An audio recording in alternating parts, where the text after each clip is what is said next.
आप रोजे से हैं, और सुनो, आप रोजे से हैं और रोजा भी रमजान के महीने में रख रहे हैं जो फर्ज है। आप रोजे से हैं, आपके पड़ोस में एक आदमी बीमार है, हॉस्पिटल में एडमिट है,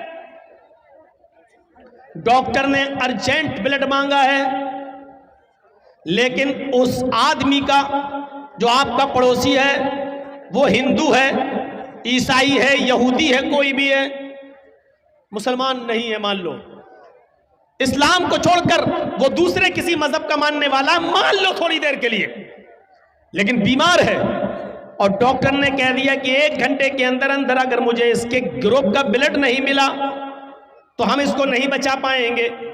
उसके बेटों का ब्लड ग्रुप उसके ब्लड ग्रुप से अलग है, उसकी बीवी का ब्लड ग्रुप अलग है, और लोगों का ब्लड ग्रुप उसके ग्रुप से अलग है, लेकिन आप मुसलमान हैं, आपका ब्लड ग्रुप उसके ब्लड ग्रुप से मैच खा रहा है, और आप 1 बोतल खून दे सकते हैं और उसकी जान बच सकती है। तो ऐसी सूरत में आपको डॉक्टर के पास जाकर 1 बोतल खून देना पड़ेगा, इसलिए कि उसकी जान बचाना इस वक्त जरूरी है, आप उसकी नहीं बचा रहे हैं।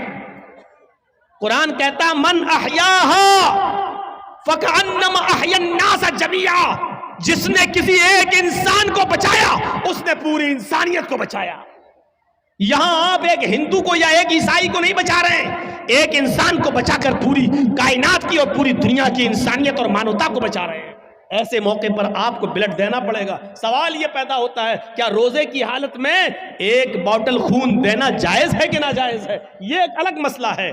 मेरे भाइयों, आपको रोजा है, बुखार है, लेकिन डॉक्टर ने ब्लड जांच के लिए सैंपल मांगा है, आप रोजा नहीं तोड़ना चाहते हैं, तो ऐसी कंडीशन में आप ब्लड जांच के लिए 2, 4, 5 ml ब्लड अगर आपका निकाला जा रहा है तो आप निकलवा सकते हैं, आपका रोजा नहीं टूटेगा। सुन लीजिए मसला, अगर 2, 4, 5 ml ब्लड निकलवाने से आपकी जांच के लिए जाना है ब्लड, 2, 4, 5 ml ब्लड निकालने से रोजा नहीं टूटेगा, लेकिन आपको 1 बोतल खून देना है। 1 बोतल खून देने के बाद कमजोरी आना है।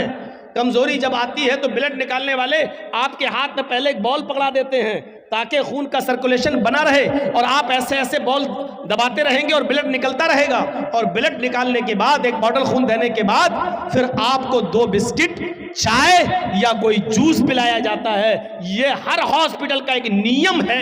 लिहाजा ऐसी सूरत में आप रोजे से हैं तो आपका वो ब्लड लेगा नहीं, वो आपको कहेगा कि पहले आप रोजा तोड़िए, कुछ खाइए, क्योंकि ब्लड निकलने से आपको और कमजोरी पैदा हो जाएगी। इस्लाम यहां आपको इजाजत देता है कि एक गैर मुस्लिम की जान बचाने के लिए आपको अगर रोजा तोड़ना पड़ रहा है तो रोजा तोड़ दीजिए। ये रोजे की कज़ा तो बाद में हो जाएगी, लेकिन अगर ये मर गया तो दोबारा जिंदा नहीं हो पाएगा, इसलिए इसको बचाना, रोजा रखने इस वक्त तोड़ देना बेहतर है, उसको बचाना ज्यादा जरूरी है। लिहाजा इस्लाम यहां आपको इजाजत देता है कि गैर मुस्लिम की जान बचाने के लिए रोजा तोड़ दो। इससे बड़ा दर्जा इंसानियत का और क्या होगा। वो सोचें जो मॉब लिंचिंग करके दरख्तों से बांधकर जय श्री राम के नारे लगवाकर जो एक इंसान की जान ले लेते हैं, वो सोचें कि वो किस धर्म के पासदार हैं और किस धर्म की रक्षा कर रहे हैं वो। और वो भी सोचें जो बिना किसी गलती के किसी को पकड़कर अल्लाहु अकबर का नारा लगाकर उसकी गर्दन को काट देते हैं और उड़ा देते हैं और समझते हैं कि हमने बहुत बड़ा जिहाद कर दिया है। वो सोचें कि इंसानियत का एहतराम तो ये इस्लाम ने पेश किया है कि रोजा तोड़ दो लेकिन दूसरे की जान बचा लो। अगर तुम्हारा ब्लड उसके ब्लड से मिल रहा है तो आप ब्लड दो और उस इंसान की जान बचाओ, इसलिए कि इंसानियत को आप बचा रहे हैं, एक इंसान को नहीं बल्कि सारी कायनात के इंसान को आप बचा रहे हैं। यह है इस्लाम का दर्स, यह है इस्लाम की तालीम, यह है इस्लाम की शिक्षा, यह है इस्लाम का मेरे भाइयों नजरिया। इससे बड़ी इंसानियत और क्या हो सकती है। एक और चीज पर गौर कीजिए आप। जाओ बेटा जाओ, जल्दी जाओ, आपकी बीवी इंतजार कर रही है घर पे। पहले बैठ जाएंगे फिर भागेंगे। किसी तरह थोड़ा सुकून होता है तो ये एक और नजरिए से सोचिए। इस्लाम ने इंसानियत देखी, इंसानियत, इस्लाम ने इतनी बाउंडेशन लगा दी है कि कोई भी शख्स जब किसी औरत से शादी करे तो किसी भी कीमत पर किसी दूसरे के बच्चे को ये अपना नाम न दे दे। इस पर इतनी बाउंडेशन लगा दी है कि आप गौर कीजिए, अगर किसी वजह से आप अपनी बीवी को तलाक देते हैं और तीसरी तलाक जब दी जाती है तो तीसरी तलाक जब आप देंगे उसके बाद औरत की इद्दत शुरू हो जाएगी। उसके बाद से जैसी तीसरी तलाक दी वहीं से इद्दत शुरू। अब 3 महीने तक वो दूसरी शादी नहीं कर सकती है जब तक कि वो इद्दत पूरी न कर ले। गौर से सुनिएगा, इसको सुनेंगे तभी बात समझ में आएगी। 3 महीने तक उसको क्यों रोका गया?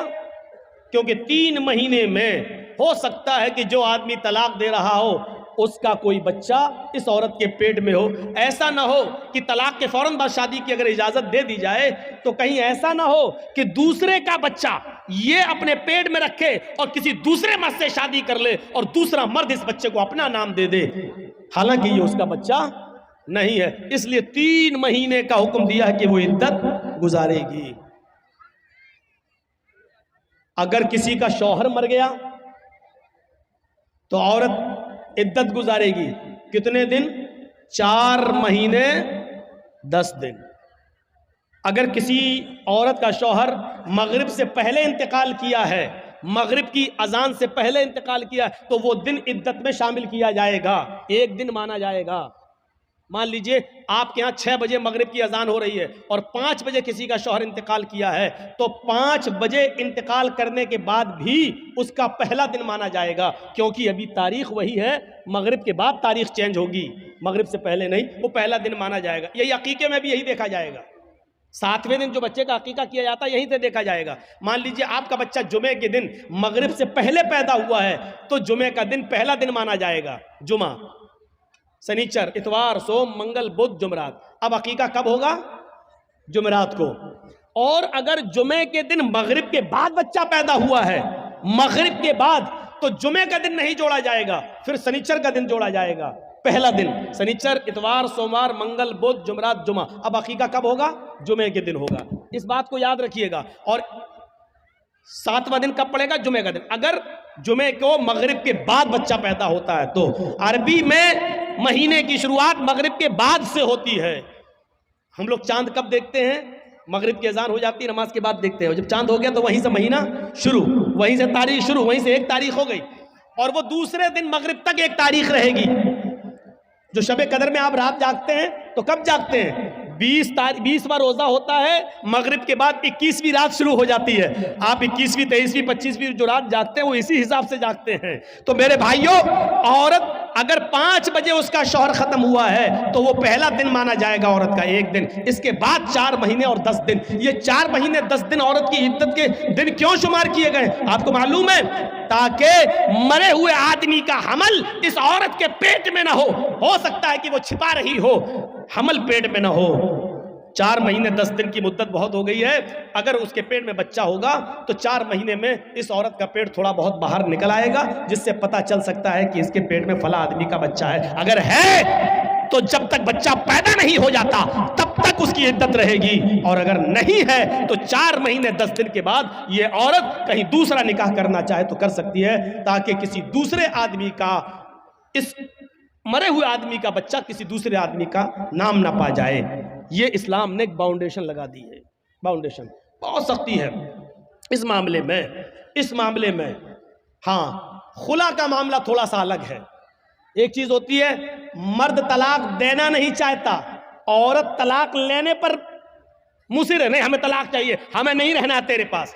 मान लीजिए बहुत सा शराबी जुआरी आदमी है, औरत नहीं रहना चाहती है और आदमी उसको तलाक नहीं देना चाहता, नहीं हम नहीं देंगे, हम नहीं देंगे। ऐसी सूरत में औरत खुला लेती है। खुला खुला ये होता है कि काजी को बिठाएगी या 4-5 आदमी को बिठाएगी और कहेगी कि मुझे इसके साथ नहीं रहना है, आप लोग गवाह रहिए, मैं खुला ले रही हूं, ये तलाक नहीं दे रहा है। लिहाजा वो काजी निकाह फिस्क कर देगा और वो औरत अब आजाद हो गई। आदमी चाहे तलाक दे या ना दे, औरत खुला ले ली है, अब ये आजाद हो चुकी है, लेकिन इसके बावजूद उसको 1 पीरियड, एक हैज तक रुकना पड़ेगा। वो दूसरी शादी नहीं कर सकती है जब तक कि उसको एक पीरियड नहीं आ जाता है। एक पीरियड का मतलब उसको, औरत को जो हर महीने जो हर औरत को जो खून ब्लड आता है, एक पीरियड, जब तक वो पीरियड नहीं आ जाता तब तक वो दूसरा निकाह नहीं करेगी, और पीरियड आने के बाद फिर वो दूसरा निकाह कर सकती है। पीरियड आने का मतलब यह है कि वो हामिला नहीं है, यानी जिस आदमी से उसने खुला लिया है उसका बच्चा इसके पेट में नहीं पल रहा है। अब सोचिए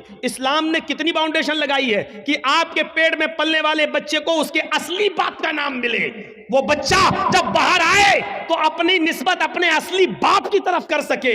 कितनी हिफाजत की है इस्लाम ने नस्ल की, और नस्ल को पाकीज़ा बनाने की कितनी हिफाजत की है। लेकिन इसके बावजूद इस्लाम यह भी कहता है अगर खुदा न खास्ता किसी औरत के पेट में हराम औलाद पल रही है, जिना की पैदावार है, और उसने इकरार भी कर लिया है कि हराम औलाद है, वो कह भी रही है कि फला आदमी से मेरा साथ संबंध बन चुका था और उसका हमल मेरे पेट में है, तो इस्लाम इंसानियत का वो दर्स देता है कि हराम औलाद होने के बावजूद अगर किसी औरत के पेट में पल रही है तो पेट में बच्चे को मारा नहीं जा सकता है।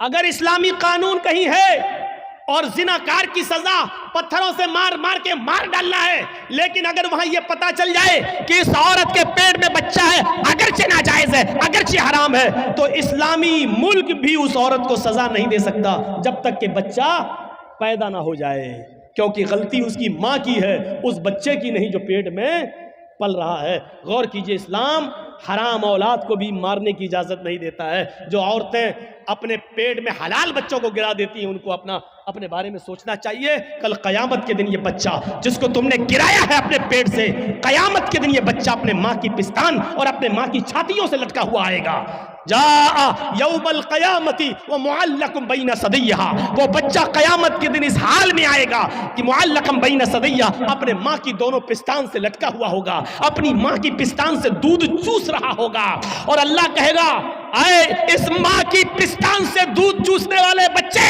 क्या तेरी कोई शिकायत है? क्या तू कुछ बोलना चाहता है? क्या तुझे अपने रब से कुछ कहना है? अल्लाह उसको जबान देगा। वो छोटा सा बच्चा जो अपने माँ की पिस्तान से दूध चूस रहा होगा अपनी जबान हटाएगा, अपना मुंह हटाएगा, यकूल, और अल्लाह से शिकायत करेगा, या रब्बी हाज़िही उम्मी क़दलतनी, अल्लाह ये मेरी माँ है जिसका दूध मैं पी रहा हूँ, जिसकी पिस्तान से मैं लटका हुआ हूँ। अल्लाह ये मेरी माँ है जिसने दुनिया में मुझे मार डाला था।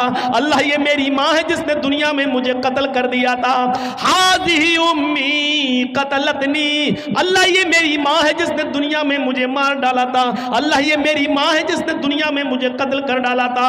आय अल्लाह ये दुनिया में मेरी ना हुई, तू इसका मत हो, इसको भी तू जहन्नम में फेंक दे। अल्लाह रब्बुल आलमीन फिर उस औरत को जिसने दुनिया में अपने बच्चे को का मर्डर किया बिना किसी गलती के, बिना किसी परेशानी के, उसने ये सोच कर कि 3 लड़कियां पहले से, चौथा भी मेरी लड़की है, अल्ट्रासाउंड में चेक कराने के बाद पता चला लड़की है, नहीं हमें नहीं चाहिए, और एबॉर्शन करा दिया, गिरा दिया।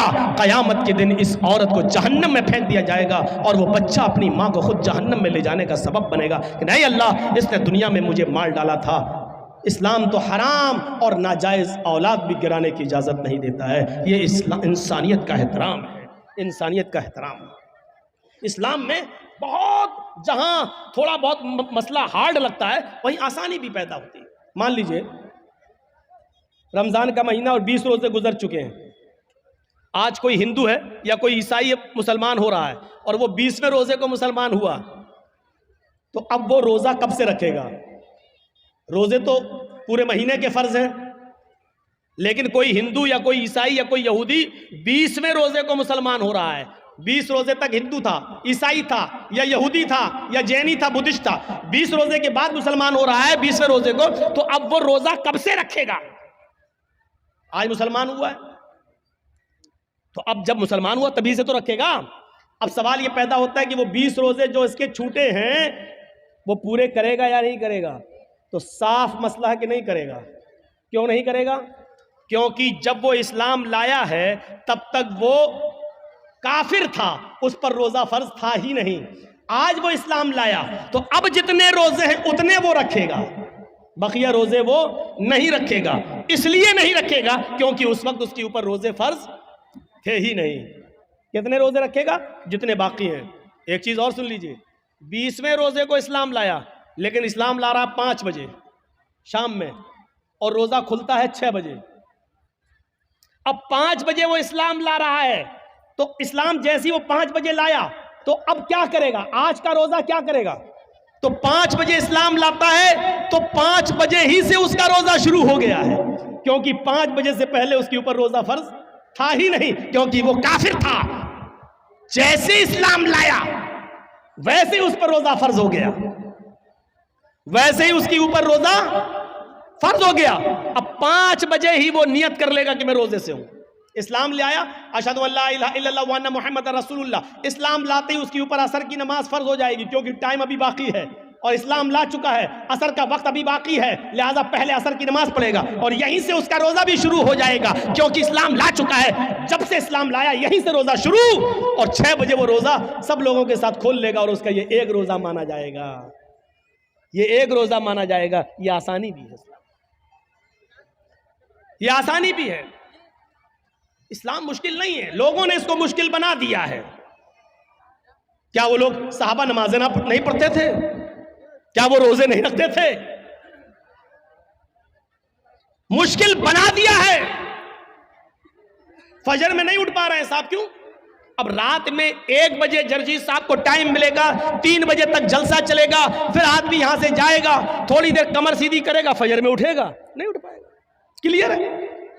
लेकिन याद रखिए, मौलाना जर्जीस का जलसा और इस जलसे में 2:30 बजे 3 बजे तक जाग लेना और इस जाग लेने के बाद सुबह फजर की नमाज में ना आना, यह दलील नहीं है इस बात की कि आपका जलसा कामयाब हो गया है, या ये उज्र नहीं होगा कि मैं जलसा सुनने की वजह से रात में जाग लिया इसलिए फजर में हम नहीं उठ पाए।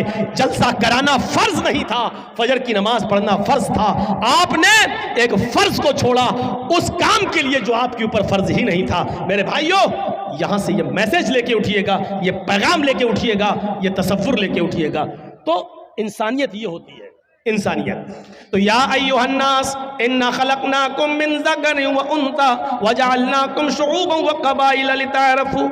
तुमको हमने एक मर्द और एक औरत से पैदा किया है, तुम सब आपस में भाई हो, तुम आपस में एक ही बाप के और एक ही माँ के बेटे हो, तुम्हारा बाप एक है, तुम्हारी माँ एक है। अच्छा, एक चीज और बताइए, गौर से सुनना। हम मुसलमान हैं, ये हिंदू है, हम दोनों का झगड़ा हुआ है। अब कोर्ट में गए तो जज साहब बैठे हैं, अगर मुसलमान है तो उनका दिल चाहता है कि हम मुसलमान की तरफ थोड़ा सा झुकाव कर दें, हिंदू है तो वो चाहता है थोड़ा सा हिंदू की तरफ झुकाव कर दें। ये होता है, ये होता है। कुरान ने इंसानियत, यहां पर इंसानियत को फरोग दिया है, इंसानियत को बढ़ावा दिया है और कहा अगर तुम सच्चे मुसलमान हो तो फैसला करते वक्त न कौम देखोगे, न बिरादरी देखोगे, न जात देखोगे, न मजहब देखोगे।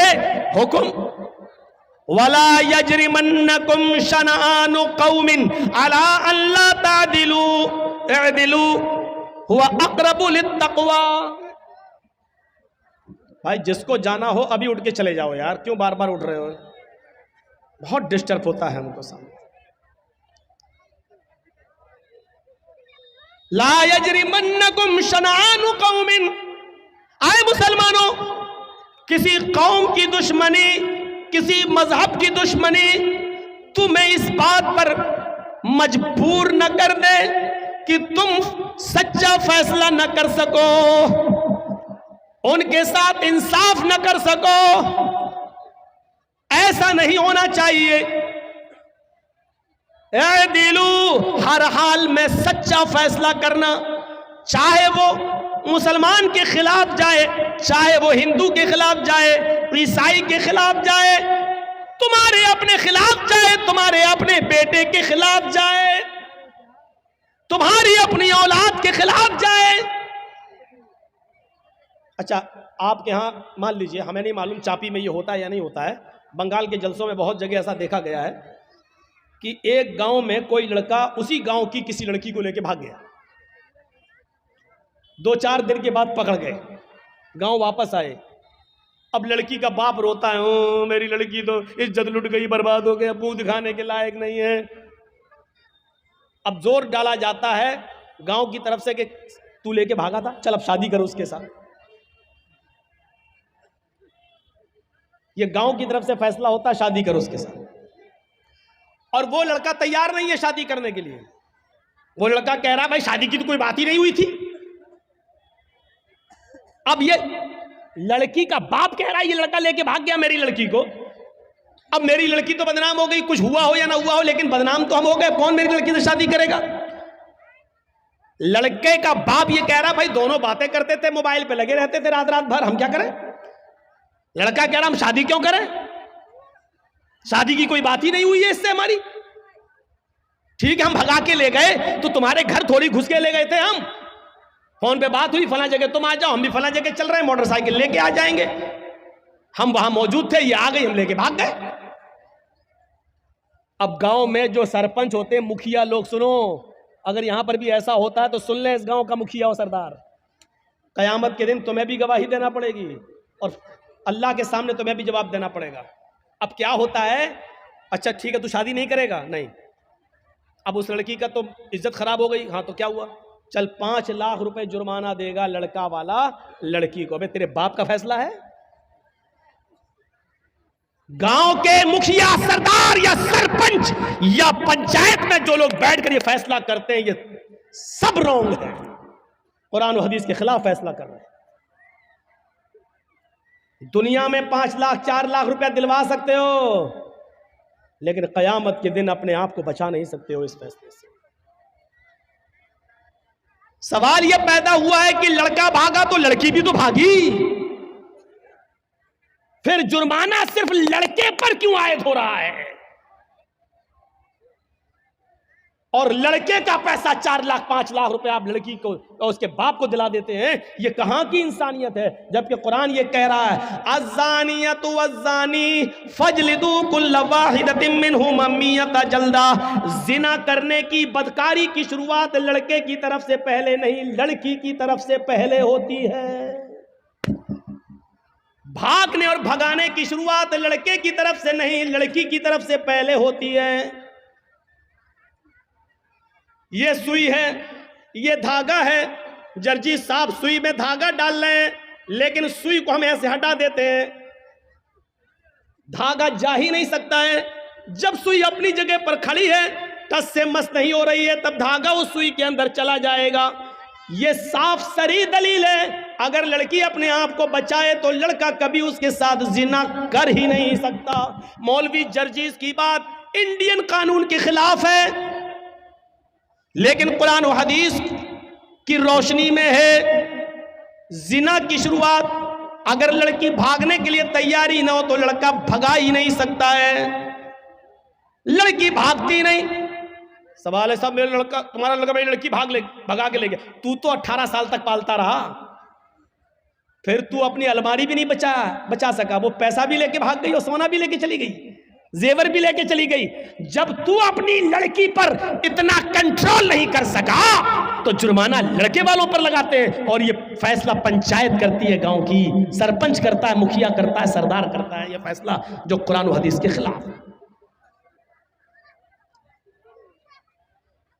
शादी हो सकती है या नहीं वो एक अलग मसला है, वो अलग जाने दीजिए। सवाल यह है क्या जुर्माना लड़के के ऊपर आयद होगा, जबकि भागने में दोनों ने बराबर बराबर की भागीदारी ली है।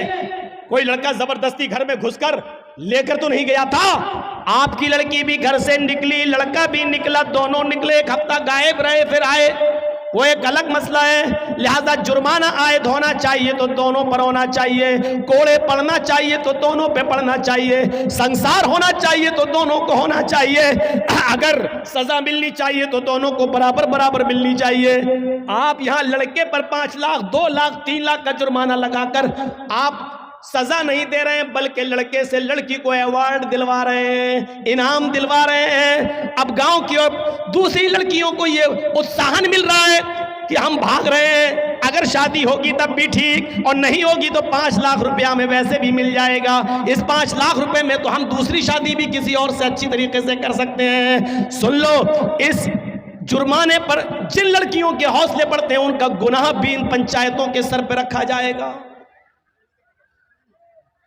वला यजरिमन्नकुम शनानु कौमिन अला अल्ला तादिलू, किसी कौम की दुश्मनी तुम्हें इस बात पर मजबूर न कर दे कि तुम अदल ना करो, फैसला ना करो।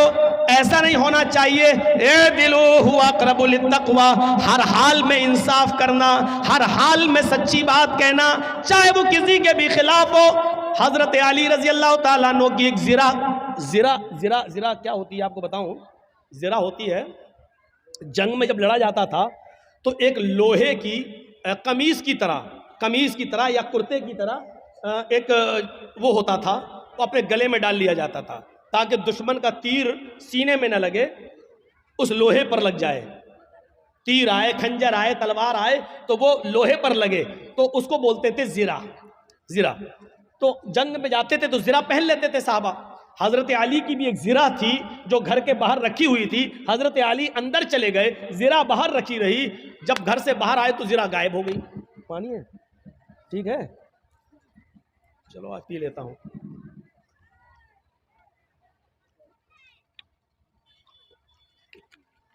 वो जिरा गायब हो जाती है। और सुनिए, 6 महीने के बाद वो जिरा एक यहूदी के पास नजर आती है। आहा, सुनते रहिए मेरे भाइयों, बड़ा जबरदस्त मसला। किसके पास? एक यहूदी के पास नजर आती है वो जिरा। हजरत अली ने उस यहूदी से कहा, ये जिरा मेरी है। और हजरत अली कौन है? अमीरुल मोमिनीन। अमीरुल मोमिनीन समझ रहे हो ना? उसको समझाने के लिए बोल दूं, चीफ मिनिस्टर। अमीरुल मोमिनीन है, पूरे इलाके के जिम्मेदार हैं। यहूदी से कहते हैं, यहूदी ये जिरा तो मेरी है, तेरे पास कहां से आई? उसने मुस्कुराते हुए कहा, अच्छा नियत खराब कर रहे हो मेरी जिरा पर, ये तो मेरे पास बहुत दिनों से है। हजरत अली ने कहा, तुम पंगा ले रहे हो, तुम्हें अच्छी तरीके से मालूम है कि ये जिरा मेरी है। उस यहूदी ने कहा, आप झूठ बोल रहे हैं। लीजिए, किससे कहा जा रहा है? हजरत अली से। आप झूठ बोल रहे हैं, ये जिरा आपकी नहीं मेरी है। हजरत अली ने कहा, मैं तुम्हारे खिलाफ मुकदमा दायर करूंगा अदालत में। चाहते तो चीफ मिनिस्टर थे, अपने लोगों को भेजकर वो जिरा ले सकते थे, लेकिन नहीं। यूपी के बाबा की तरह थोड़ी थे कि खुद अदालत बन गई। जिन लोगों ने नुकसान किया है और सरकारी संपत्तियों को तोड़ा है, फोड़ा है, उनके ऊपर जुर्माना लगा दिया। अरे जुर्माना अदालतें लगाती हैं, मुख्यमंत्री थोड़ी लगाता है। तब सुप्रीम कोर्ट ने जूता उतार के मारा खोपड़ी पर। अब बाल तो है नहीं, कहां लगा होगा वो जूता, अल्लाह बेहतर जाने। ऐसा जूता लगा, अकल ठिकाने आ गई, अकल ठिकाने। आप देख रहे हैं ना, जहां इस वक्त नेता लोग जा रहे हैं, कमल वाले, वह मार खा रहे हैं, भगाए जा रहे हैं। चौकीदार जहां जा रहा, भीड़ नहीं हो रही है, लेकिन जैसे ही 7वां चढ़ा आज खत्म हुआ, कुत्ते कैसे भौंकने लगे। कुत्ते, हम उनको कुत्ता कह रहे हैं जो हड्डियों पे पलते हैं। कुत्ते कैसे भौंक रहे हैं। आएगा तो बाबा ही 300 पार, 300 पार, 300 पार। देख रहे हैं कैसा माइंड सेटअप कर दिया, किस तरीके से भौंकना शुरू कर दिया। बड़ी गंदी सियासत हो चुकी है। इस वक्त धर्म एक तरफ है, इस वक्त बाबा भी ईमानदारी के साथ रामायण और गीता पे अमल करता हुआ सिर्फ धर्म के आधार पर भी अगर चल दे, तो मेरे भाइयों उसको कायदे से इस्तीफा दे देना चाहिए। अगर वाकई वो सच्चा हिंदू है तो, और हिंदू धर्म का सम्मान करता है तो उसको कायदे से इस्तीफा दे देना चाहिए, क्योंकि हिंदू धर्म बेईमानी नहीं सिखलाता है। हिंदू धर्म अदल और इंसाफ की बात करता है। ये तो धर्म की आड़ में बहरूपिये बने बैठे हैं, बहरूपिये। ये धर्म की आड़ में लुटेरे बने बैठे हैं सब लोग। इस हिस्से को कोई भी यूट्यूब चैनल वाला देगा नहीं, जो हम बोले हैं अभी ये बात, अगर मैंने कहीं भी देख लिया उसको ऐसी स्टेज से नाम लेके भगाऊंगा, क्योंकि हमारी नजर है सब पर, उसको घुसने नहीं दूंगा। फिर अपने जलसे में नाम लेके भगाऊंगा उसको।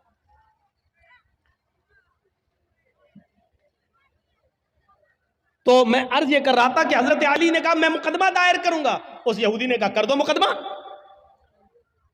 देखते हैं अदालत क्या फैसला करती है। हजरत अली ने मुकदमा दायर कर दिया, कहां? कोर्ट में, अदालत में। और जज कौन है? काजी शुरैह। और ये जज किसने बनाया? हजरत अली ने। जज किसका? अली ने बनाया।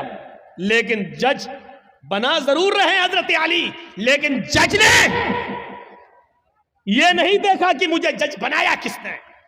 जज का मतलब यह होता है कि मुझे अदल और इंसाफ को कायम रखना है। कुरान की इस आयत के पेश नजर के वला यजरिमन्नकुम शनानु कौमिन अला अन ला तादिलु इदिलु हुवा अक़रबु लित्तक़वा। कभी किसी कौम की दुश्मनी तुम्हें गलत फैसला करने पर मजबूर न कर दे, सही फैसला करना, चाहे वो किसी के खिलाफ।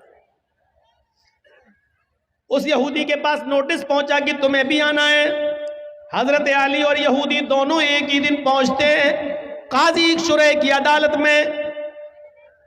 काजी शुरैह की अदालत में ये ऐसा जज नहीं था जो हमारा चौकीदार बना देता है, इसलिए बाबरी मस्जिद का फैसला उनके पक्ष में चला जाता है, क्योंकि हमने आपका नमक खाया है तो नमक हलाली तो करना ही है। ये सिस्टम नहीं था वहां। हजरत अली रजी अल्लाह ताला अन्हु भी कोर्ट में मौजूद है, एक कटघरे में खड़े हैं, यहूदी भी दूसरे कटघरे में खड़ा है। पूछा अली मुकदमा आपने दायर किया, बताओ क्या प्रॉब्लम है? कहा इस यहूदी के पास एक ज़िरा है, वो ज़िरा मेरी है, और यहूदी कहता है कि वो ज़िरा मेरी है, लिहाजा इस यहूदी से वो ज़िरा मुझे दिलवाई जाए। काजी साहब ने कहा है यहूदी, हजरत अली कह रहे हैं कि वो ज़िरा मेरी है, तुम इसके बारे में क्या कहना चाहते हो? उस यहूदी ने कहा हजरत अली झूठ बोल रहे हैं, ज़िरा मेरी है, इस वक्त मेरे पास है, मैं अदालत के बाहर रख कर आया हूं। काजी ने हजरत अली से कहा अली ये शख्स कह रहा है वो ज़िरा मेरी है, तुम कह रहे हो वो मेरी है, अभी ज़िरा तो इस यहूदी के पास ही रहेगी, क्योंकि उसका मालिक वो है, भी उसके पास है। लेकिन मुझे ये बताओ कि अगर वो ज़िरा तुम्हारी है तो तुम्हारे पास कोई गवाह है या नहीं? उस गवाह को बुलाओ, मैं उससे पूछूं उस ज़िरा में क्या क्या तुमने देखा है और किस बुनियाद पर कहते हो कि वो अली की ज़िरा है। हजरत अली ने कहा हाँ गवाह है। कहा कौन? कहा है। कहा उस गवाह को बुलाओ। जब गवाह को बुलाया गया तो वो गवाह हजरत अली के बेटे हजरत हसन थे।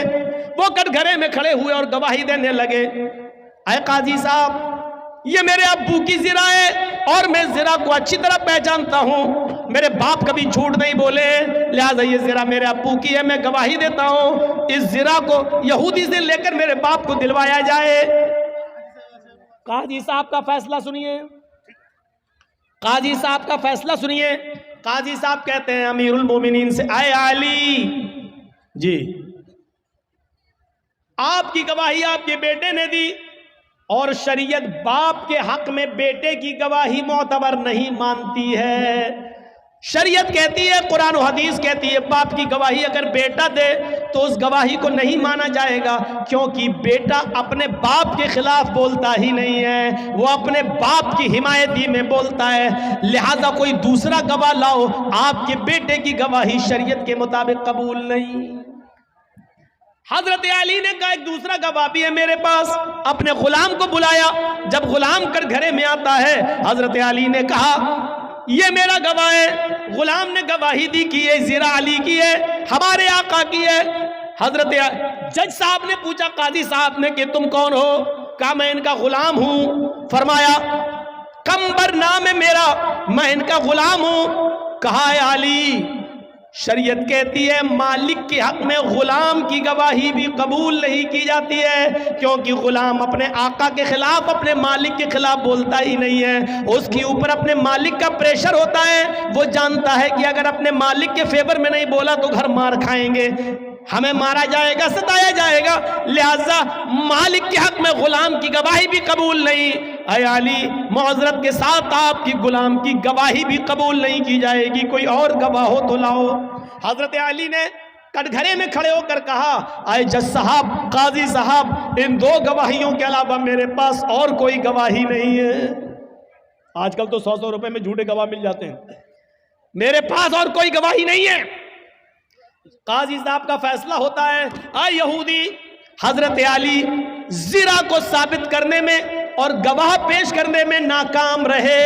वो शरीयत के मुताबिक सच्चा गवाह पेश नहीं कर सके और जो गवाह पेश किया वो शरीयत के दायरे में आता ही नहीं है, लिहाजा अली नाकाम रहे जिरा को अपना साबित करने में। वो जिरा के मालिक तुम हो और अदालत ये फैसला करती है कि वो जिरा के हकदार तुम ही रहोगे, वो जिरा तुम्हारी रहेगी, उस जिरा पर तुम्हारा हक है, तुम जा सकते हो और जिरा भी ले जा सकते हो। ये उस जज का फैसला है जो हजरत अली ने बनाया, ये उस काजी का फैसला जिसको हजरत अली ने बनाया।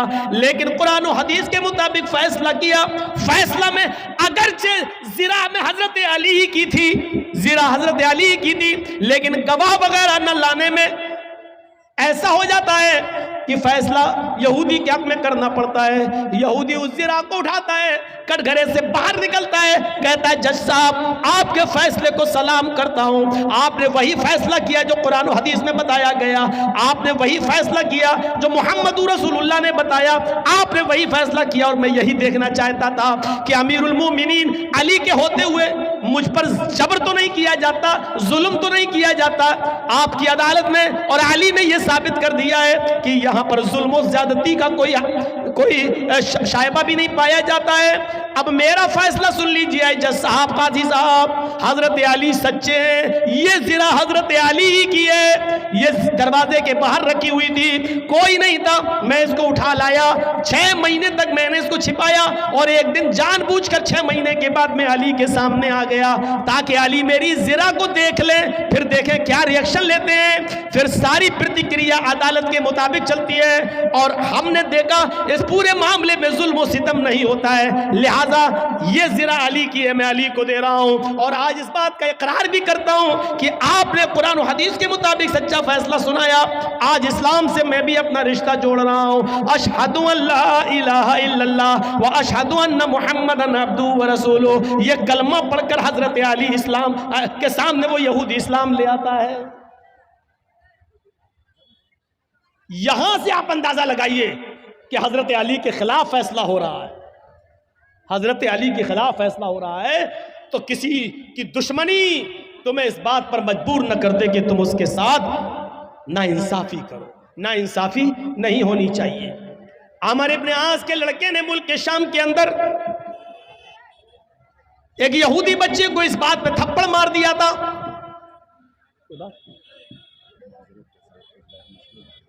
3 बजे रात में नहीं होता, नहीं होता 3 बजे रात में कोई गैर मुस्लिम नहीं होता, ये सब बकवास है। जो भी हो, लेकिन ये चीज़ सही नहीं है। 20 तकरीर में आप किसी का टॉपिक बदलवाएं, ये अच्छी आदत नहीं है। इसीलिए आप खुद सोचो कि बिहार बंगाल तंग आ गए हैं। जो चीज़ नहीं, वो सब नहीं होता है। गैर मुस्लिम है तो आगे बिठा लो उनको, लाइए, हम उनसे पूछे कि उनके समझ में आ रहा कि नहीं आ रहा, आप लाइए उनको आगे बिठा लिए। जो भी हो, कोई भी मुखिया हो, लेकिन ये चीज़ सही नहीं है। बीच में तकरीर चल रही, इस्लामी तकरीर चल रही, कुरान हदीस की तकरीर सुन रही। अब आप वेद सुनना चाहते हैं, यानी कुरान हदीस छोड़ के वेद सुनना चाहते हैं। आप लोगों से चंदा कर रहे हैं, आप कुरान हदीस के नाम पे वेद सुनना चाह रहे हैं, यानी कुरान हदीस की कोई वैल्यू नहीं रही, सारा वेद की इतनी वैल्यू बढ़ गई है। खुद फैसला करो कि हम कहाँ जा रहे हैं, कहाँ जा रहा मामला है। नौटंकी बन के रह गई है जलसों। रात के 2:35 हो रहे हैं और अब हिंदू भाई जाग रहे होंगे। शिवरात्रि पे तो जागते नहीं है, नवरात्रि पे तो जागते नहीं है अपने, वो रात में 2:35 पे जागेंगे। और आप लोगों का हिसाब ही गलत है। जलसा हो, गैर मुस्लिमों को कुर्सियां लगा के आगे बिठाइए और उनको सुनवाइए, तब हमको बुलाइए, हम वेद पढ़ेंगे। आप भैंस के आगे बीन बजाओ, भैंस क्या समझेगी बेचारी। हम वेद पढ़ देंगे, अभी इतना वेद पढ़ देंगे, इतना वेद पढ़ देंगे कि आप तंग आ जाएंगे। अब सही है पढ़ रहे हैं कि गलत पढ़ रहे हैं, आप क्या जाने। ये तो एक हिंदू ही बेचारा समझ सकता है कि उसके यहाँ है कि नहीं है। ये सब चीज़ें बहरहाल गलत हैं कि आप किसी का टॉपिक 20 तकरीर में आप बदलवाएं। या तो आप पहले टॉपिक दे देते हमें, मौलाना साहब आपका टॉपिक ये रहेगा, आपको इस पे बोलना है। आप पहले हमें टॉपिक नहीं दे रहे हैं, जलसे का डेट ले रहे हैं तो हमें नहीं बता रहे हैं कि आपको क्या बोलना है, और फिर बीच में आप हमसे कहेंगे कि वेद पढ़िए।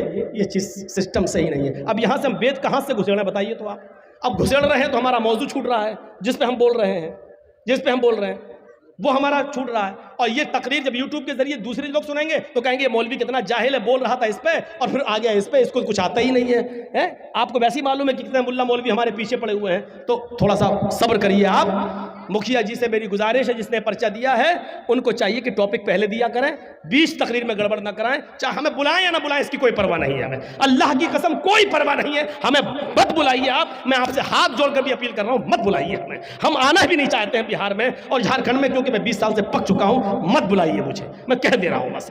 लेकिन 20 तकरीर में इस तरीके से रुस्वा मत करिए किसी को आप, किसी का टॉपिक चेंज कराकर, मुझे अच्छा नहीं लगा ये आज। तो सुनिए मेरे भाइयों, जो बात मैं बोल रहा था वो ये कि अमर इब्न आस के लड़के को इस बात पे यहूदी लड़के को कोड़ा मार दिया कि तेरा घोड़ा मेरे घोड़े से आगे कैसे निकला, एक थप्पड़ मार दिया। और छोटा सा बच्चा, वो 12 साल का यहूदी बच्चा, सीधे सीधे कहता है कि मैं अब जाऊंगा और मैं इस शहर के गवर्नर अमर इब्न आस से इसकी शिकायत करूंगा कि तुमने मुझे थप्पड़ मारा है।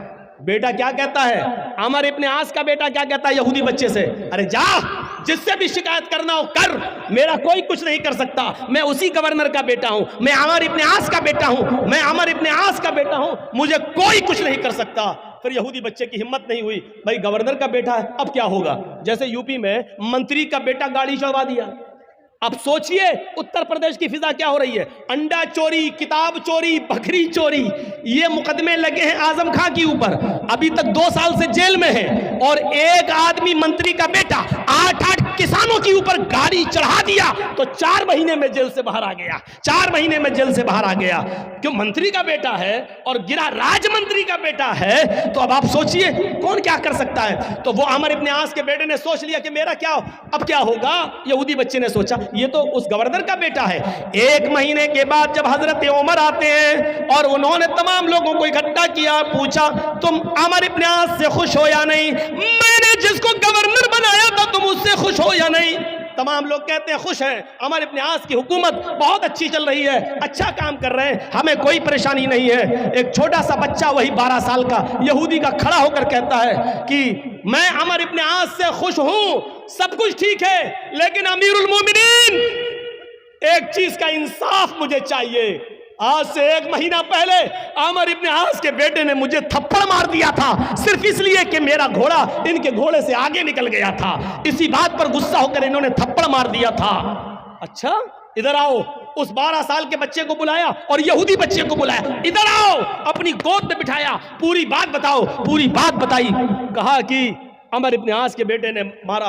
कहा फिर तुमने शिकायत क्यों नहीं की। कहा इसलिए नहीं की कि अमर इब्न आस के पास जब मैं आ रहा था तो अमर इब्न आस का बेटा मुझसे बोला मेरा कुछ नहीं होगा, मैं अमर इब्न आस का बेटा हूं, मैं गवर्नर का बेटा हूं, मेरा कोई कुछ नहीं कर सकता। फरमाया अच्छा चलो एक थप्पड़ मारो।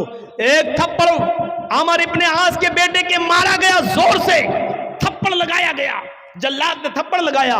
फिर अमर इब्न आस से कहा आप भी इधर आइए। अमर इब्न आस ने कहा मुझे क्यों। जल्लाद से कहा एक थप्पड़ इसके बाप के भी मारो, इस गवर्नर के भी मारो। पूछा ऐसा क्यों। कहा पहले थप्पड़ खाओ उसके बाद बताता हूं। एक थप्पड़ अमर इब्न आस के भी पड़ गया। अमर इब्न आस ने कहा आपका इंसाफ तो ठीक है, बेटे ने मारा था, बेटे को मारा गया, लेकिन मुझे किस लिए मारा गया है आया अमीरुल मोमिनीन, क्या आप ये बताएंगे। फरमाया हाँ तुम्हें इसलिए मारा गया है क्योंकि तुमने अपने बेटे को सही तालीम नहीं दी है, तुमने अपने बेटे को सही तरबियत नहीं दी है, तुमने अपने बेटे को सही दर्स नहीं दिया है। तुम्हारा बेटा ये कैसे बोला कि मैं इस शहर के गवर्नर का बेटा हूं, मेरा कोई कुछ नहीं कर सकता। इसका मतलब यह है कि तुमने उनको इस्लाम की तालीम नहीं दी है, उनको तुमने इस्लाम की दावत नहीं दी है, उनको बताया नहीं है कि इस्लाम में अमीरी गरीबी कुछ नहीं, छोटा बड़ा कुछ नहीं होता है, सब बराबर है। आपके बेटे को ये तरबियत कहां से मिली कि मेरा बाप गवर्नर है, मेरा कोई कुछ नहीं कर सकता है। तुमने अपने बेटे को सही तालीम नहीं दी है, इसलिए ये थप्पड़ तुम्हें मारा गया। अब आइंदा तुम अपनी औलाद को भी सही तरबियत दोगे। ये अदल था, ये इंसाफ था, ये फैसला था मेरे भाइयों उस जमाने का। कुरान यही कहता है कि कोई दुश्मन भी तुम्हारा हो लेकिन फैसला करना हो तो दुश्मन के अगर हक में जा रहा तो कर दो, ये मत देखो कि ये मेरा दुश्मन है, इसको हम कैसे। वला यजरिमन्नकुम शनानु कौमिन अला अल्ला तादिलू, कोई कौम की दुश्मनी तुम्हें किसी के साथ बेइंसाफी करने पर मजबूर दूर न कर दे। एक और चीज़ कुरान कहता है, कुरान ने ये बात बताई है और इस बात पर हम आपकी बात थोड़ा सा रख लेंगे, वेदों के मंत्र भी चलो इसमें हम थोड़े से जोड़ देंगे मेरे भाइयों।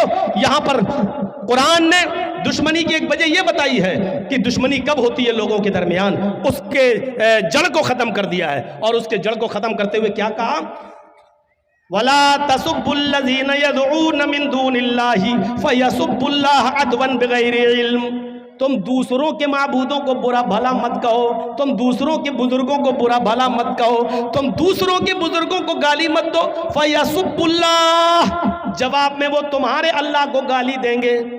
भाई तुम, अल्लाह के नबी ने फरमाया तुम किसी की माँ को गाली मत दो। तो साहबी ने पूछा अल्लाह के रसूल, अल्लाह के नबी ने कहा कि तुम अपनी माँ को गाली मत दो। तो साहबी ने कहा अल्लाह के रसूल अपनी माँ को गाली कौन देगा, ऐसा कौन नालायक बेटा होगा जो अपनी माँ को गाली देगा। तो अल्लाह के नबी ने कहा तुम किसी की माँ को गाली दोगे, किसी को उसकी माँ की गाली दोगे, जवाब में वो तुम्हें तुम्हारी माँ की गाली देगा, तो इसका मतलब क्या हुआ कि तुमने अपनी माँ को गाली दी। न तुम उसकी माँ को गाली देते, न वो जवाब में तुम्हारी माँ को गाली देता। तो गोया कि तुमने खुद अपनी माँ को गाली दी है। कितनी अच्छी बात है, बताइए इतनी अच्छी बातों को छोड़कर आप ओम भोम सुनना चाहते हैं, समझ से बाहर की बात है। तुम दूसरों के बुजुर्गों को गाली मत दो, दूसरों के खुदाओं को गाली मत दो, वरना वो तुम्हारे असली खुदा को गाली देंगे। आप राम को या लक्ष्मण को या ईसा को या मूसा को, पहली बात तो कोई मुसलमान ईसा मूसा को बुरा कह ही नहीं सकता, क्योंकि वो मुसलमानों का अकीदा कि वो भी हमारे नबी हैं, अल्लाह ने नबी बनाकर भेजा। तुम न किसी बुद्ध को, न किसी महावीर को, न किसी कृष्ण को, राम को, लक्ष्मण को, हनुमान को, तुम किसी को गाली न दो, इसलिए कि अगर तुम इनको बुरा कहोगे तो इनके मानने वाले तुम्हारे असली खुदा को, असली रब को बुरा कहेंगे। असली रब को बुरा कहेंगे तो इसका मतलब यह कि तुम खुद अपने रब को गाली देने के जिम्मेदार बन रहे हो। फरमाया कि फला तसब्बुल्लज़ीना यदऊन मिन दूनिल्लाह फयसुब्बुल्लाह अदवन, तुम दूसरों के बुजुर्गों को गाली मत दो, वरना वो जवाब में तुम्हारे असली खुदा को, असली रब को गाली देंगे बगैर इल्म के, बगैर इल्म के। इसमें तो कोई शक ही नहीं है कि अल्लाह एक है, और इसको सब मानते हैं, दुनिया की हर कौम मानती है, हर मजहब मानता है कि अल्लाह एक है। उनके यहाँ रसूल, नबी, ऋषि, अवतार, पैगंबर के भी आने का सबूत मिलता है। अब आप एक तरफ से देख लें, अल्लाह, इसको अल्लाह भी आया है वेदों में, अल्लाह, अल्लाह के साथ अस्मल्लाम इल्लल्ले मित्रा वरोड़ो इल्लल्ले इल्लल्लाह, देख रहे हैं आप, अस्मल्लाम इल्लल्लाह मित्रा वरोड़ो, इस दुनिया का बनाने वाला अल्लाह है, अल्लाह के शब्द के साथ आया है, अल्लाह के शब्द के साथ। इल्लल्ले मित्रा वरोड़ो इल्लल्ले, उसके अतिरिक्त कोई अल्लाह नहीं है, उसके अलावा कोई नहीं है, उसके अलावा कोई है ही नहीं। ये अल्लाह के साथ आया है, ईश्वर के साथ भी आया है, प्रभु के साथ भी आया है, बहुत आया है, और अग्नि के साथ भी आया है, अग्नि के साथ भी आया है। कुरान की फर्स्ट आयतें आप उठाएंगे, अल्हम्दुलिल्लाहि रब्बिल आलमीन अर्रहमानिर रहीम मालिकी यौमिद्दीन, वेद आप खोलेंगे तो आपको भी सबसे पहले यही पंक्तियां मिलेंगी। महीदेवस्य सवितु परिष्टुति, महीदेवस्य सवितु परिष्टुति, महान है हमारा वो देवता जिसके लिए सारी की सारी प्रशंसा, जिसके लिए सारी की सारी तारीफ है। महान है वो हमारा देवता जिसके लिए सारी की सारी प्रशंसा और सारी की सारी तारीफ है। अल्हम्दुलिल्लाहि रब्बिल आलमीन, सारी तारीफ उस अल्लाह के लिए जो दोनों जहान का पालने वाला है। उसके बाद दूसरा मंत्र वेद में, बसुरुद्दयमाना, वो बड़ा दयालु और कृपालु है। बसुरुद्दयमाना, उससे ज्यादा दयालु और कृपा करने वाला कोई है ही नहीं। अर्रहमानिर रहीम, वो बड़ा रहम करने वाला, इंतहाई मेहरबान है, उससे ज्यादा रहम करने वाला कोई है ही नहीं। वेद के अंदर पढ़िए आप, नई सुपथराए आसमान, नई सुपथराए आसमान, सुंदर पथ रास्ता, राय चलाना आसमान, हमको हमारे फायदे और लाभ के लिए सुंदर रास्ते पर चला, हमको हमारे फायदे के लिए, लाभ के लिए सुंदर रास्ते पे चला। इहदिना सिरातल मुस्तकीम, हमको सीधे रास्ते पे चला, सुंदर पथ रास्ता, सुपथराय आसमान हमको सुंदर रास्ते पे चला, इहदीना सिरातल मुस्तकीम हमको सिराते मुस्तकीम पर, हमको सीधे रास्ते पर चला। मेरे भाइयों आप देख सकते हैं वेदों में ये स्पष्ट है, वेदों में साफ अल्लाह भी आया है। कुरान की जो शुरू की आयतें वो वेदों के शुरू में इस तरीके से आई हुई हैं। वेदों में तौहीद भरी पड़ी है। यचित्तियो यो पिम्मिम्मा नस्तस्मा देवी शोरीरिशा, जो भी मांगो उससे मांगो। यचित्तियो यो पिम्मिम्मा, जो भी मांगो उससे मांगो, वही सब कुछ देने वाला है। नस्तस्मा, नहीं दे सकता है कोई दूसरा। देवीशो, देवी देवता, रीरिशा, तुम्हें कुछ भी उसके अलावा कोई दूसरा देवी देवता तुम्हें कुछ भी नहीं दे सकता है। देखिए कितना स्पष्ट कह दिया। यचित्तियो यो पिम्मिम्मा नस्तस्मा देवी शोरीरिशा, जो कुछ भी मांगो उससे मांगो, उसके अतिरिक्त उसके अलावा कोई भी देवी देवता तुम्हें कुछ भी नहीं दे सकता है। इसी को कुरान कहता है वला तदउ मिन दूनिल्लाहि मा ला यनफउका वला यदुरुक फइन फअलता फइन्नका इज़म मिनज़ ज़ालिमीन। फइन फअलता फइन्नका इज़म मिनज़ ज़ालिमीन। अल्लाह को छोड़कर तुम किसी और को मत पुकारो, अल्लाह को छोड़कर तुम किसी और से मत मांगो, अल्लाह को छोड़कर तुम किसी और के पास मत जाओ। वला तदउ मिन दूनिल्लाह मा ला यनफउक वला यज़ुरुक, वो तुम्हें न लाभ दे सकता है, न हानि, न नुकसान पहुंचा सकता है, न फायदा, न प्रॉफिट दे सकता है, न लॉस दे सकता है। वो किसी चीज का मालिक नहीं है, सिर्फ अल्लाह है और कोई भी तुम्हें कुछ भी नहीं दे सकता। फाइन फालता फइन्नका इज़म मिनज़ ज़ालिमीन, अगर तुम ऐसा करोगे तो जालिम करार दिए जाओगे, अगर ऐसा करोगे तो जालिमों में लिखा जाएगा तुम्हारा नाम, अगर ऐसा करोगे तो जुल्म का शिकार बन जाओगे, जालिम कहलाए जाओगे तुम। यानी अल्लाह के अलावा दूसरे से मांगोगे तो जालिम करार दिए जाओगे। ये वेदों में लिखा हुआ है कि जो कुछ मांगना है ऊपर वाले से मांगो, जो कुछ भी मांगना अल्लाह से मांगो, उसके अलावा अगर किसी और के सामने अपना दामन फैलाओगे तो जालिम लिखे जाओगे, जालिम करार दिया गया है। इसी को कुरान दूसरी जगह कहता है इन्नल्लज़ीना तदऊन मिन दूनिल्लाहि लन यख्लुक़ू ज़ुबाबन वलव इज्तमऊ लहू। अल्लाह को छोड़कर तुम जिनको पुकार रहे हो, जिनसे बेटा बेटी मांग रहे हो, जिनके आस्थानों पे जा रहे हो, वो सब मिलकर एक मक्खी भी पैदा करने की ताकत नहीं रखते। लन यख्लुक़ू ज़ुबाबन, वो एक मक्खी भी पैदा करने की ताकत नहीं रखते, एक मक्खी भी पैदा नहीं कर सकते। इतने कमजोर है वो, मक्खी पैदा नहीं कर सकते। अरे मक्खी अगर कुछ लेके उड़ जाए तो ये सब पकड़कर उस मक्खी से वो चीज छीन भी नहीं सकते। वहीं यस्लुबहुमुज़्ज़ुबाबु शैअन ला यस्तनक़िज़ूहु मिन्हु, उससे वो चीज छीनने की, वापस लेने की भी ताकत नहीं रखते। ये इस्लाम का नजरिया है। और उधर हिंदू धर्म ने साफ कह दिया है कोई नहीं है जो तुम्हें कुछ दे सके, अल्लाह के अलावा कोई भी, ईश्वर के अलावा कोई भी देवी देवता नहीं है जो तुम्हें कुछ दे सके। एकम ब्रह्मादित्य नास्ति नास्ति किंचन, इस ब्रह्मांड का रचयिता और रचनाकार एक ही है, दूसरा नहीं है। एक और जगह ऋग्वेद में कहा अहम ब्रह्मा अस्ति, अहम सूर्य अस्ति, अहम चंद्र अस्ति, अहम इंद्र अस्ति। हम ही ब्रह्मा है, ब्रह्मांड के रचयिता और रचनाकार हम ही है। अहम सूर्य अस्ति, दिन बनाने वाले और रोशनी पैदा करने वाले भी हम ही हैं। हम चंद्रस्ती, रात लाने वाले और रात में रोशनी करने वाले और अंधेरा भी करने वाले हम ही हैं। हम इंद्रस्ती, हम ही इंद्र हैं, सारे खजाने तुम्हें देने वाले भी हम ही हैं। जो कुछ भी मांगो हम ही से मांगो, हमारे अतिरिक्त, हमारे अलावा तुम्हें कोई कुछ नहीं दे सकता है। ये तौहीद भरी पड़ी है वेदों के अंदर। लेकिन ये भी कहा ओम निराकारम मस्ति निराकारम मस्त, उस ईश्वर का कोई आकार नहीं है, उसकी मूर्ति मत बनाओ, वो बगैर मूर्ति का है, उसकी कोई मूर्ति, उसकी कोई स्टेच्यू, उसका कोई मुजस्समा बना ही नहीं सकता है, वो अनस्टेच्यू है, उसका कोई स्टेच्यू नहीं बना सकता है। ओम निराकारम मस्त, वो निराकार है, उसका कोई आकार है ही नहीं है। इसलिए साष्टांग कर्तव्यति मस्तिष्क दृष्टिकोणास, लिहाजा जब भी साष्टांग करो, प्रार्थना करो, प्रे करो, इबादत करो, नमाज पढ़ो, तो अपनी नजर को अपनी नजर को साष्टांग यानी सजदे की जगह पर रख लो। ये श्रीमद् भागवत गीता में कहा जा रहा है कि अपनी नजर को, अपनी दृष्टि, अपनी आंख को साष्टांग जहां सजदा किया जाता उस जगह रख लो।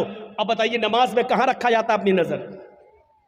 सजदे की जगह पर, सजदे की जगह पर।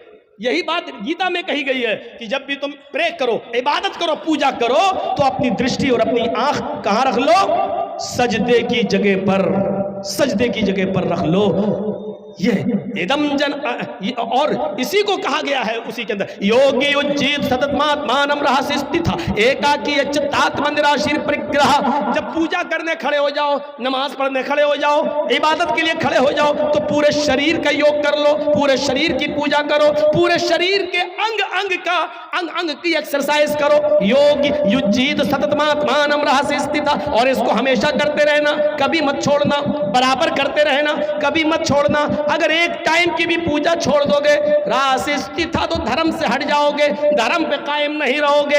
एकाकी, एक ईश्वर के सामने खड़े हो जाना, यच्चतात्मा, और अपनी आत्मा को उसी की तरफ, अपने हृदय और दिल को उसी की तरफ लगा देना। निराशीर, सबसे निराश हो जाना। परिग्रह, लेकिन ऊपर वाले से निराश मत होना। परिग्रह, ऊपर वाला ही सब कुछ देने वाला है। यानी जब नमाज पढ़ने खड़े हो, एकाकी, तो एकाकी, एक अल्लाह के सामने खड़े हो जाओ। एकाकी यच्चतात्मा, और अपनी आत्मा को, अपने हृदय को वहीं लगा लो। यानी नमाज में इधर उधर मत देखो, दिल ऊपर अल्लाह की तरफ लगना चाहिए। इसी को अल्लाह के नबी ने फरमाया, ताबुदल्लाह कान्नका तराह, अल्लाह की इबादत जब करो तो ऐसे करो गोया कि तुम अल्लाह को देख रहे हो। फ़इन लम तकुन तराह फ़इन्नहु यराक, अगर ये तसव्वुर तुम्हारे अंदर ना आ सके तो फिर ये तसव्वुर आ जाए कि वो हमें जरूर देख रहा है। जब तुम ये सोचोगे कि अल्लाह हमें देख रहा है, तो इबादत अच्छी तरीके से करोगे, अच्छी तरीके से नमाज पढ़ोगे, अच्छी तरीके से इबादत करोगे।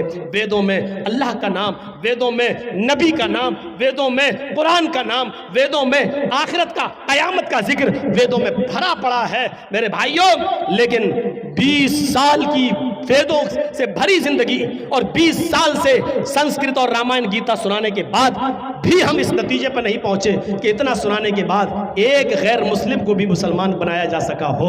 मेरे प्यारे साथियों, 20 साल से वेद पढ़ रहे हैं, 20 साल से तकरीरें वेद और रामायणों पर हो रही हैं, लेकिन 20 साल की जिंदगी में एक भी बिहार, बंगाल की सरजमीन पर एक भी आदमी ऐसा नहीं आया जो वेद और रामायण सुनकर यह कहा हो कि हम इस्लाम ला रहे हैं, हम मुसलमान हो रहे हैं। क्योंकि मेरे भाइयों, हमने सही टाइम का इंतखाब नहीं किया है। जिस वक्त हमारे गैर मुस्लिम भाई सुनना चाहते हैं, उस वक्त आप सुनाना नहीं चाहते हैं। हमारे उत्तर प्रदेश में अभी तो खैर इलेक्शन का दौर है, 1 साल से प्रोग्राम नहीं हो रहा है। बम्बई वगैरह चले जाइए तो गैर मुस्लिमों के लिए जलसे होते हैं, करते हैं, तो वहाँ क्या करते हैं, उनके लिए आगे कुर्सियाँ बिछा दी जाती हैं आगे, और उनको सवाल जवाब करने की पूरी परमिशन होती है।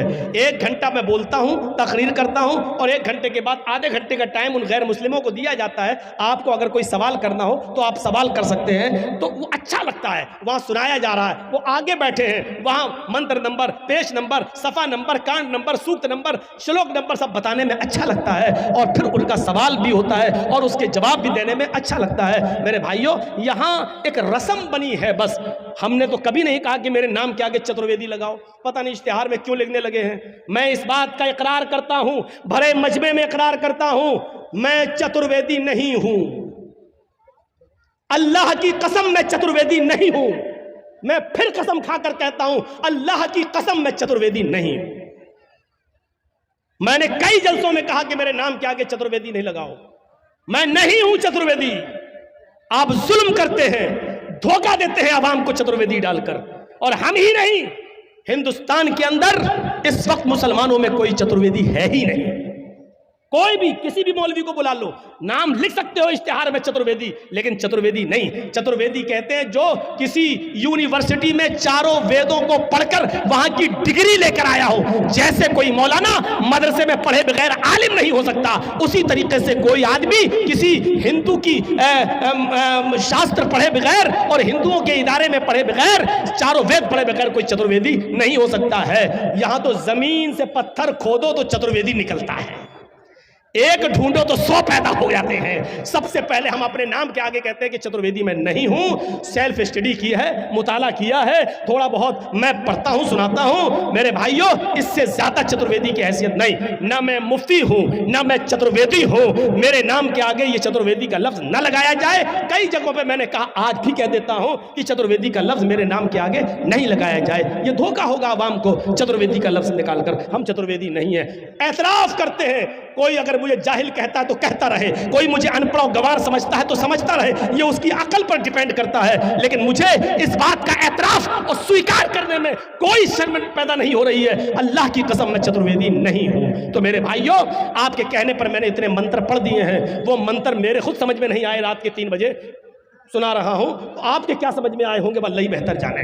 इससे तो अच्छी तकरीर वो थी जो चल रही थी। 1 बजे मेरा टाइम था, 3 बज चुके हैं। मेरे प्यारे साथियों, मैंने 2 घंटे का टाइम आपका लिया है।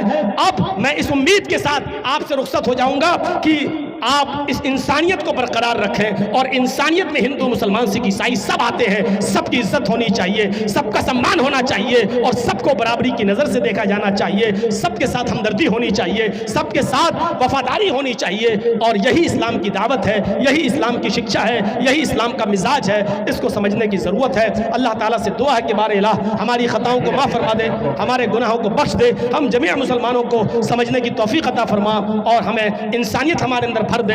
अल्लाह, जब तक तो हमें जिंदा रखे, इस्लाम पे जिंदा रखना। और जब